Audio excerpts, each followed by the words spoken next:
Mehmed बेटा, जो flat हम तोहफे में देंगे शादी के सिलसिले में, आयशा बेटी के नाम ही कर देते हैं, क्या ख्याल है? मैं जिस मामले में बोलना चाहूंगा वो बच्चों से रिलेटेड होगा।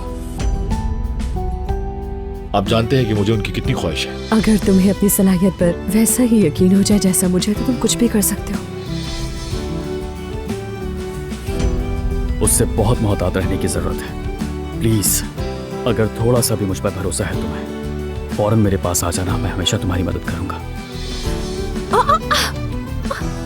तुम ठीक तो हो? पाँव मुड़ गया है मेरा।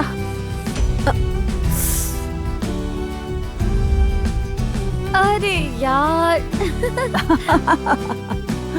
फिर से जीत गई।